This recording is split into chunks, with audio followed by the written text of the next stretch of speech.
إن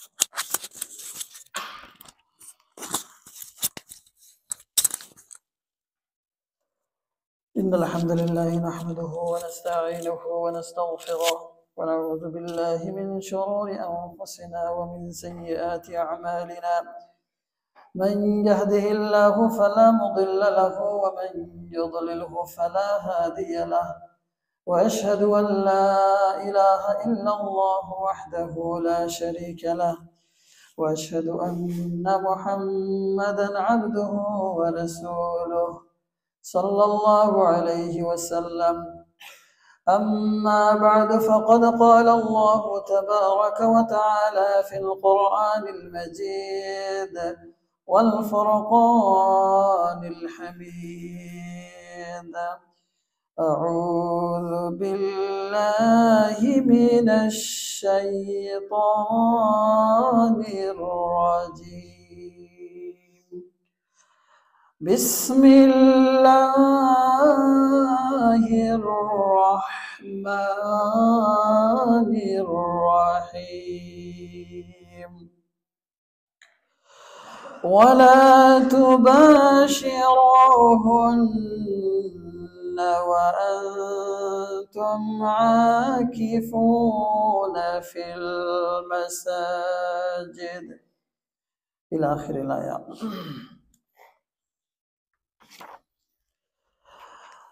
عن أبي هريرة رضي الله تعالى عنه وأبي سعيد رضي الله تعالى عنهما قال قال رسول الله صلى الله عليه وسلم: إن الله عز وجل يقول: إن الصوم لي وأنا أجزي به. إن للصائم فرحتان: إذا أفطر فرحا وإذا لقي الله فرحا، والذي نفس محمد بيده لخلف فم الصائم أطيب عند الله من ريح المسك. صحيح المسلم. عن أبي هريرة رضي الله تعالى عنه قال قال رسول الله صلى الله عليه وسلم: للصائم فرحتان: فرحة حين يفطر وفرحة حين يلقى ربه. قال أبو عيسى: وهذا حديث حسن صحيح. وعن ابن عباس رضي الله تعالى عنه أن رسول الله صلى الله عليه وسلم قال في المعتكف وهو يعتكف الذنوب: ويجرى له من الحسنات كعامل الحسنات كلها. رواه ابن ماجه. قال أنس بن مالك رضي الله تعالى عنه قال: سمعت أنس بن مالك رضي الله تعالى عنه قال النبي صلى الله عليه وسلم: تسحروا فإن في السحور بركة. رواه مسلم. وقال الله تبارك وتعالى في شان حبيبه مخبرا وآمرا: إن الله وملائكته يصلون على النبي يا أيها الذين آمنوا صلوا عليه وسلموا تسليما. اللهم صل على سيدنا مولانا محمد وعلى آل سيدنا مولانا محمد. رحمت عالم جہاں کا سب جالا کر دیا. رحمت رحمن کا مرکز مدینہ بن گیا. اللہم صلی علی سیدنا مولانا محمد وعلى آل سيدنا مولانا محمد. Alhamdulillah Rabbil Alameen. In the name of Allah subhanahu wa ta'ala, who is our creator, our sustainer, our cherisher, our nourisher, our carer. We send blessings and salutation upon beloved Prophet Muhammad sallallahu alaihi wasallam. He has been sent in this world as a mercy, as a guardian for those who has nothing in this world. Prophet sallallahu alaihi wasallam took their responsibility, and Prophet sallallahu alaihi wasallam, he has been sent in this world as a blessings for those who are Muslims for entire world. May Allah subhanahu wa ta'ala grant us all goodness. Amen. Dear respected Musallis, my beloved students and colleagues, Alhamdulillah, today we are here to perform Salatul Jum'ah. Before Salatul Jum'ah, I'm standing here to say a few words about few things which is included in this blessed month or holy month of Ramadan. I recited a verse from the Holy Quran which regards to the I'tikaf, which is coming inshallah next week. And I recited few hadiths from the Holy Hadith books. It relates to the few things. One is iftar, another one is suhur, the another hadith relates to the I'tikaf, included Laylatul Qadr. So these are the topics included in one, which is month of Ramadan. Alhamdulillah. Allah subhanahu wa ta'ala blessed us with Ramadan, and month of Ramadan from beginning to last, all months are gifted by Prophet sallallahu alaihi wasallam to us. There was no Ramadan or full month fasting in any other prophets in this world except our Prophet. Subhanallah. So I recited a hadith from the Holy Hadith, which is Sahih al-Muslim, hadith number 1151. And Abu Hurairah radiyallahu ta'ala anhu, Abi Sa'id al-Khudri radiyallahu ta'ala anhuma, the both together, both Ravi together, they said, قال رسول الله صلى الله عليه وسلم إن الله عز وجل يقول إن الصوم لي وأنا أجزي به. Subhanallah. They both said, the hadith narrated from Abu Hurairah and Abu Sa'id al-Khudri. They are very famous narrators in Islam. They both said, Rasulullah sallallahu alayhi wa sallam says, Inna Allah azza wa jalla. Indeed, Allah subhanahu wa ta'ala yaqulu says, Inna sawma li wa ana ajzi aw ujza. There is a different narration, is other narration ujza. So the fasting is meant for me. That means the people keeping fast for me, and I will give reward in my own hand. Subhanallah. So as we know, Allah subhanahu wa ta'ala give us month of Ramadan as a blessing, as a barakah. But the reward of this month are saying lots of hadith, in the lots of hadith according to Prophet sallallahu alaihi wasallam narrations. But in this hadith, Allah subhanahu wa ta'ala mentioned the fasting is for me and I'm going to give the reward. And Allah knows what is the reward is. Then in this hadith, same hadith is mentioned, Inna as-sa'ime, do you know those who observe fasting, they have two things, two special things. And Prophet sallallahu alaihi wasallam mentioned in this hadith, Allah subhanahu wa ta'ala says, Inna lis-sa'ime farhatayn. There are two joys for them, those who observe fasting. Farhatayn. إذا أفطر فرحا وإذا لقي فرحا. Obviously, another narration has been said. للصائم فرحتان فرحة عند فطره وفرحة عند لقاء ربه عز وجل. So those who are keeping fast, there are two joyous, two important rewards. One is when they break their fast, open their fast after 12 to 15 hours here in the UK. Alhamdulillah, when everybody arrange iftar party or iftar time, lots of types of food in front of us. But we are waiting for Allah subhanahu wa ta'ala's command until Allah says this is the right time for you to open your fast. We should wait for these. Subhanallah. Allah proud of us. Allah proud of us in the sky. Allah told the angels, look at our slave. They are waiting for who? Waiting for my command. then Allah said, this is the biggest time, this is the joyous time, this is the important time for them to make dua.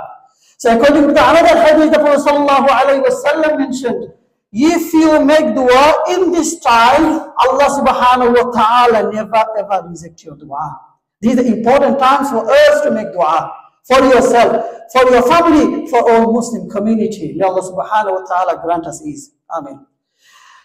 The second one, وَإِذَا لَقِيَ اللَّهُ فَرِحًا. This is the first one. The second one, Prophet sallallahu alayhi wa sallam says, when Allah subhanahu wa ta'ala will visible, his appears from head to toe. Obviously, Allah knows how to his appearance. We don't know. But Allah said, when our slave, they're going to see me, this time going to be the second moment for joyous.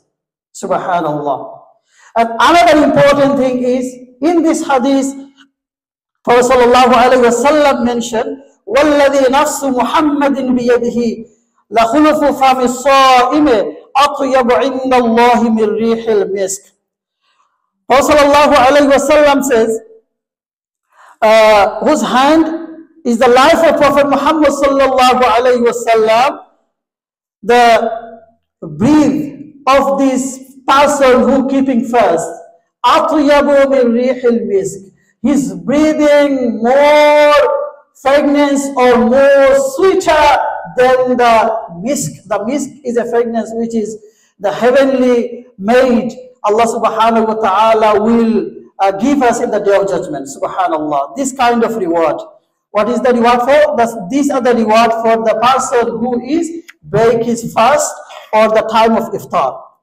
Secondly, there is the numerous hadith about it, but the time is very short. As I mentioned few hadiths, I would like to touch about them very briefly. Secondly, the another time is very important time, which is iftar time. قال سمعت أنس بن مالك رضي الله تعالى عنه قال النبي صلى الله عليه وسلم تسحروا فإن السحور بركة. Anas ibn Malik was the khadim of Prophet sallallahu alaihi wasallam. He used to, with Prophet sallallahu alaihi 10 years, he used to serve his, work to the Prophet sallallahu alaihi wasallam. Anas, he said, I heard the Prophet sallallahu alaihi wasallam says, "Tasahharu fa inna fi suhuri baraka." Hadith Bukhari 1925, Muslim 1095 hadith. Anas radiallahu ta'ala knows this hadith. He says, beloved Prophet sallallahu alayhi wa sallam, take the suhoor because this is the barakah for us. So he encouraged the suhoor, and we should eat suhoor the time of sahri. So this is the important hadith as well, and this is the barakah. The time of suhoor as well, there is a very important time. If you wake up early in the night, then you will have opportunity to perform Salatul or Qiyamul Layl or Salatul Tahajjud. Alhamdulillah. Even if you perform 2 rak'at Tahajjud prayer, and if you ask Allah subhanahu wa ta'ala's attention, forgiveness, whatever hardship is going through in your life, I'm telling you, Allah, in the name of Allah, Allah will fulfill your all intention. Subhanallah. May Allah subhanahu wa ta'ala give us tawfiq to do this kind of work or ibadah. Amen. Thirdly, I'm telling very, very, very briefly, inshallah, because there is no time to explain everything.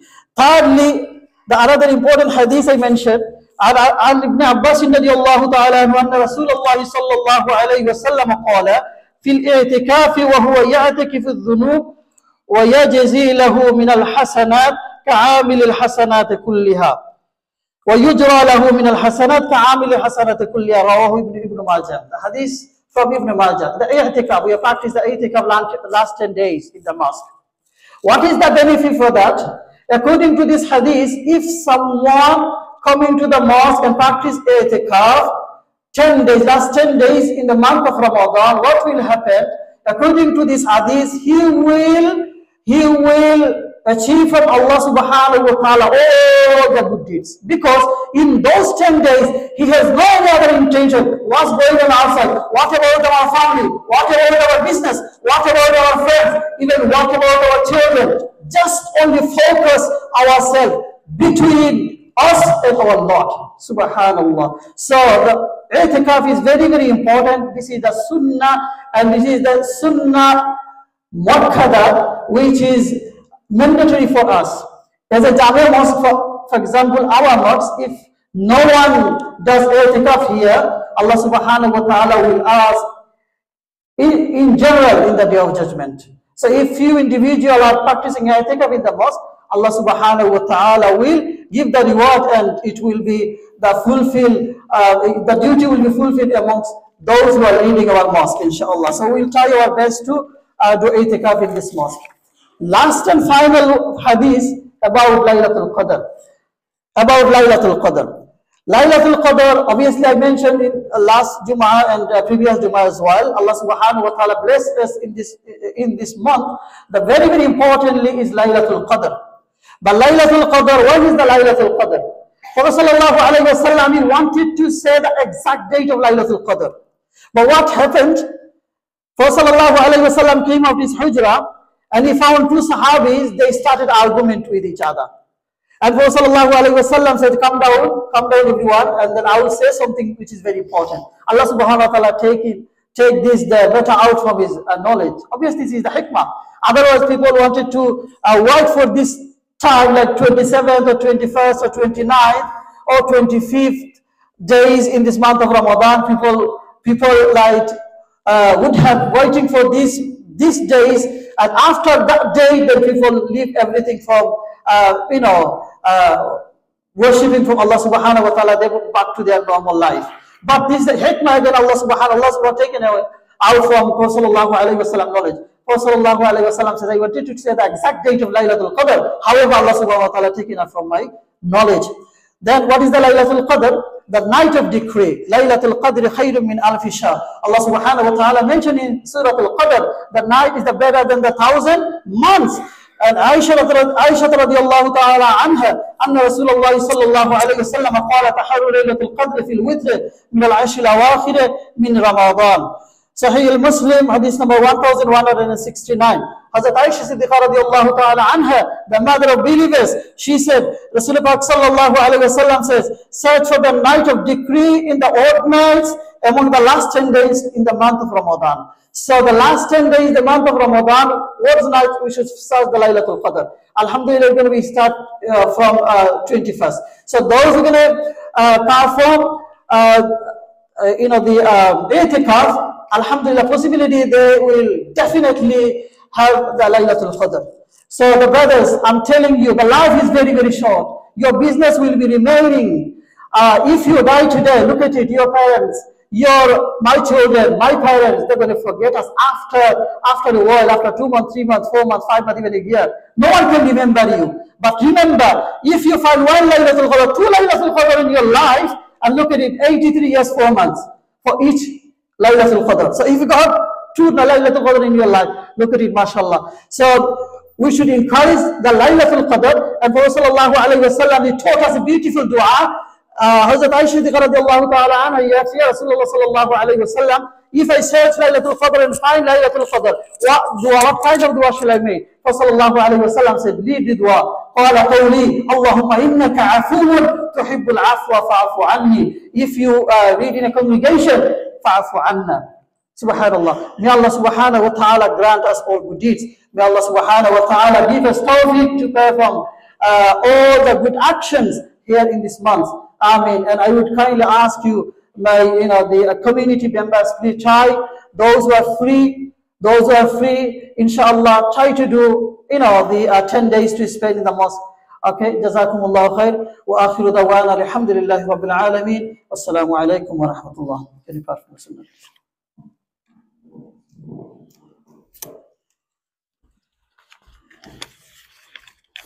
Okay.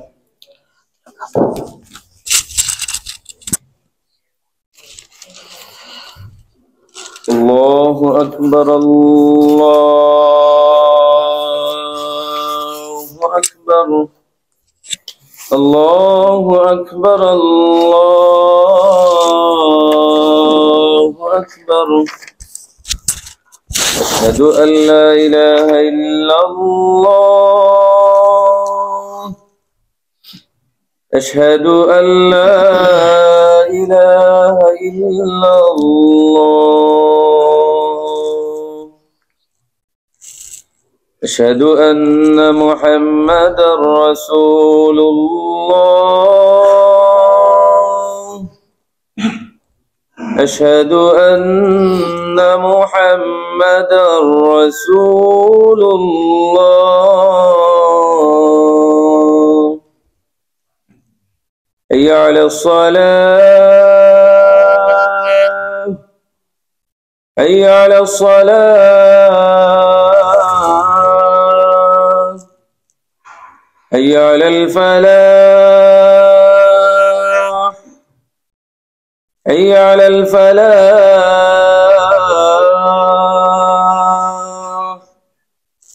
الله أكبر الله أكبر لا إله إلا الله.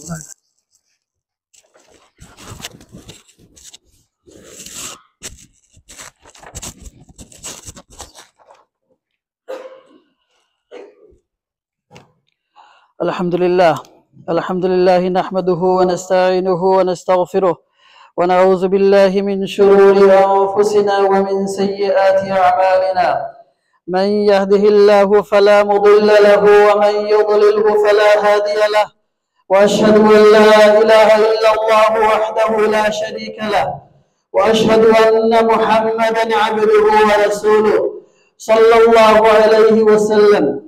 أما بعد فأعوذ بالله من الشيطان الرجيم. بسم الله الرحمن الرحيم. يا أيها الذين آمنوا اتقوا الله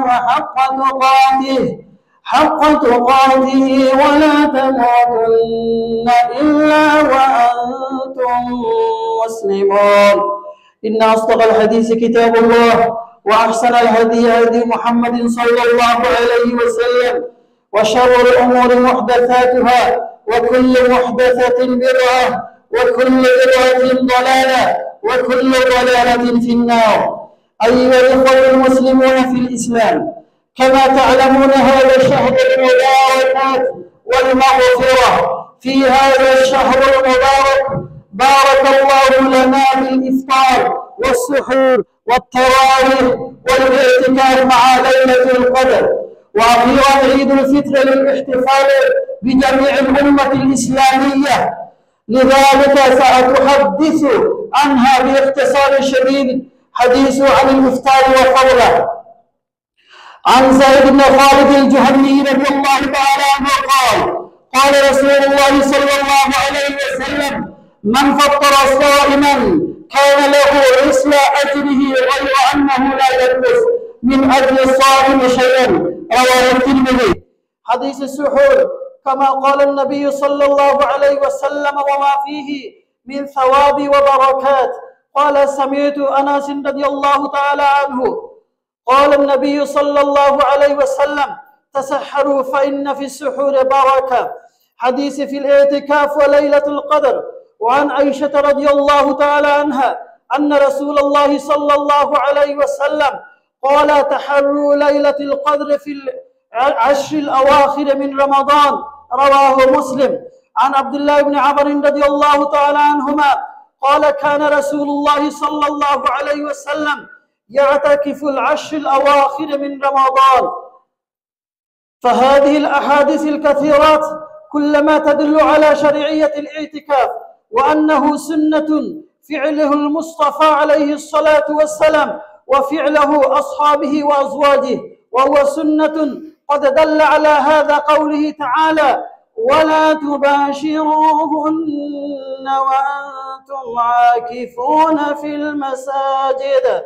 وفي هذه العشر ليلة القدر من مزاياها ومن فضائلها أن فيها ليلة القدر من قام العشر أدرك ليلة القدر، وهي مدة قليلة بحمد الله. من قام هذه الليالي العشر واجتهد فيها فليعلم يقينا أنه أدرك ليلة القدر، وهذه نعمة عظمى. يقول فإن سبحانه وتعالى ليلة القدر خير من 1000 شهر. وقالت عائشة رضي الله تعالى عنها: يا رسول الله صلى الله عليه وسلم، إن واقفت ليلة القدر ما أقول فيها؟ قال: قولي اللهم إنك عفو تحب العفو فاعف عني. أقول قولي هذا وأستغفر الله لي ولكم ولسائر المسلمين والمسلمات فاستغفروه إنه هو الغفور الرحيم.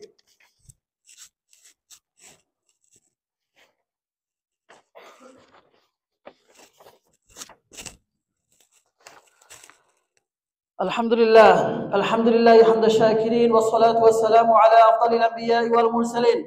واعلموا رحمكم الله إن الله سبحانه وتعالى أمركم بأمر عظيم، أمركم بالصلاة والتسليم على نبيكم الكريم، فقال تعالى في القرآن الكريم مخبرا وآمرا: أعوذ بالله من الشيطان الرجيم. إن الله وملائكته يصلون على النبي يا أيها الذين آمنوا صلوا عليه وسلموا تسليما. وقال النبي صلى الله عليه وسلم: إن من خير أيامكم يوم الجمعة، فأكثروا من صلاة علي فيه، فإن صلاتكم معروضة علي. اللهم صل وسلم عبدك ورسولك محمد النبي الأمي البشير النذير والسراج المنير. اللهم وارد من أصحاب الخلفاء الراشدين سيدنا أبي بكر الصديق رضي الله تعالى عنه، وعمر رضي الله تعالى عنه، وعثمان رضي الله تعالى عنه، وعلي رضي الله تعالى عنه، وعن 6 الباقين من العشرة المبشرة، وعن الذين باعوا نبيك تحت الشجرة، وعن عم نبيك حمزة والعباس رضي الله تعالى عنهما، وعن زوجات أمهات المؤمنين، وعلى ولدي السيدين أبي محمد الحسن وأبي عبد الله الحسين رضي الله تعالى عنهما. وقال النبي صلى الله عليه وسلم: أصحابي كالنجوم، بأيهم اقتديتم اهتديتم. الله الله في أصحابي لا تتخذوهم غرضا من بعدي، فمن أحبهم فبحبي أحبهم، ومن أبغضهم فببغضي أبغضهم. اللهم أعز الإسلام والمسلمين، اللهم أعز الإسلام والمسلمين في كل مكان، وأذل الشرك والمشركين، ودمر أعداء الدين، واجعل هذا بلدا آمنا مطمئنا وسائر بلاد المسلمين. اللهم أصلح حال المسلمين وإخواننا في كل مكان. ربنا آتنا في الدنيا حسنة وفي الآخرة حسنة وقنا عذاب النار. واذكروا الله يذكركم وادعوه يستجب لكم، ولذكر الله تعالى أعلى وأولى وعز وجل وأتم وهم أكبر. وأقم الصلاة. الله أكبر الله أكبر الله أكبر الله أكبر. أشهد أن لا إله إلا الله، أشهد أن لا إله إلا الله، أشهد أن محمدا رسول الله، أشهد أن محمدا رسول الله. حي على الصلاة، حي على الصلاة، حي على الفلاح، حي على الفلاح. قد قامت الصلاة، قد قامت الصلاة. الله أكبر الله أكبر. لا إله إلا الله. Straight on the line, please make sure legs is straight, shoulder to shoulder, fill in the gap.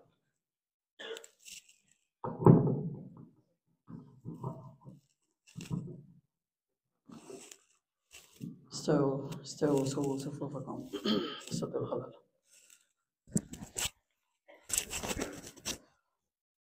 الله أكبر.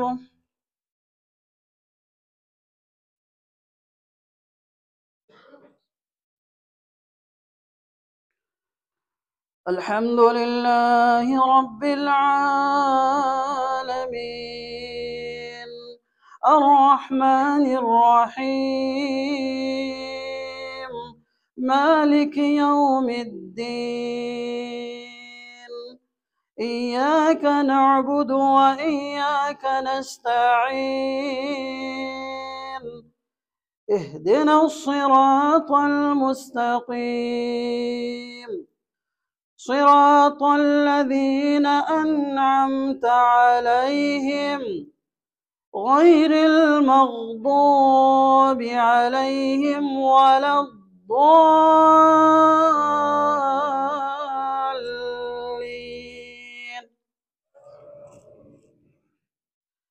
وتول عنهم حتى حين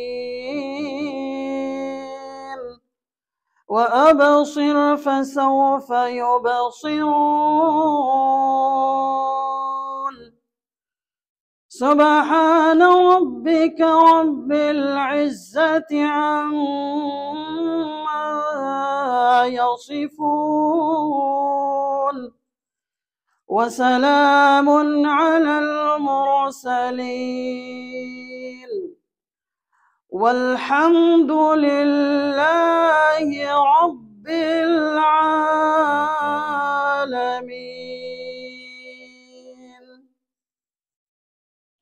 الله أكبر.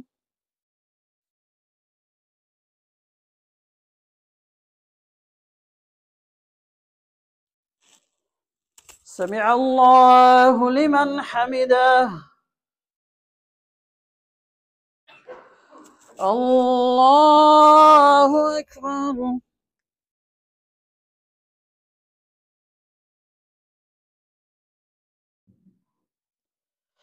الله أكبر.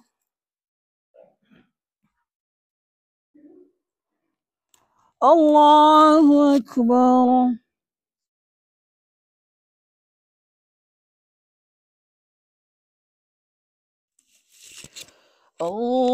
الله أكبر.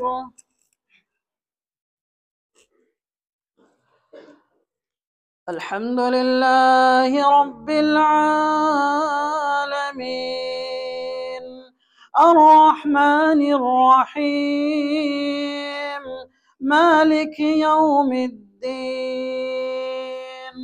إياك نعبد وإياك نستعين اهدنا الصراط المستقيم صراط الذين أنعمت عليهم غير المغضوب عليهم ولا الضالين.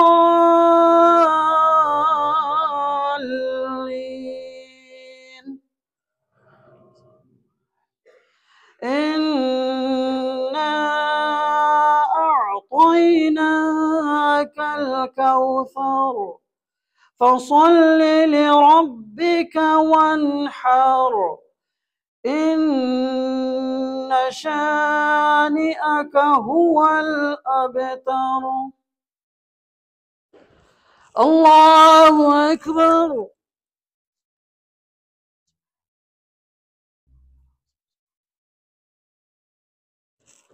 سمع الله لمن حمده. الله أكبر.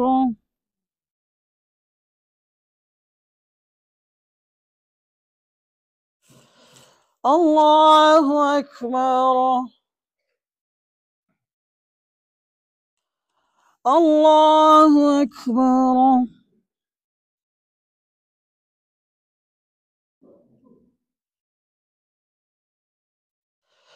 الله أكبر.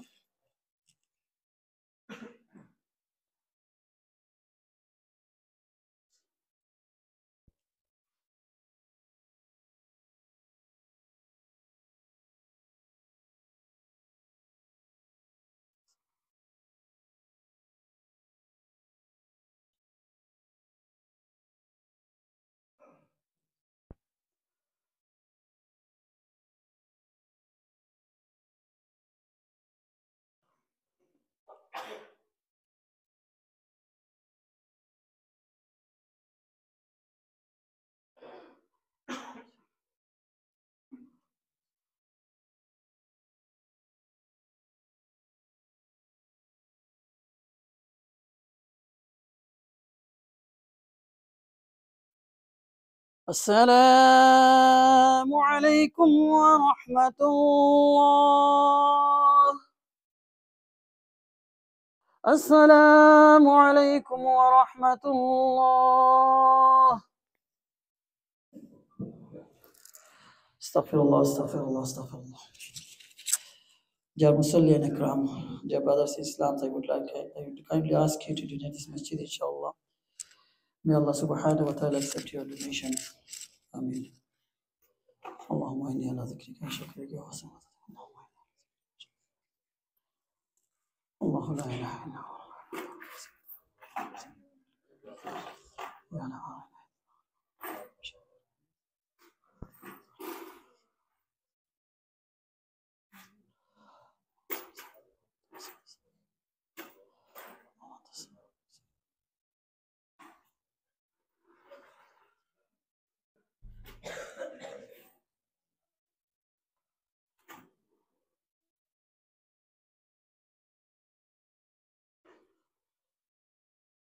اللهم آمين.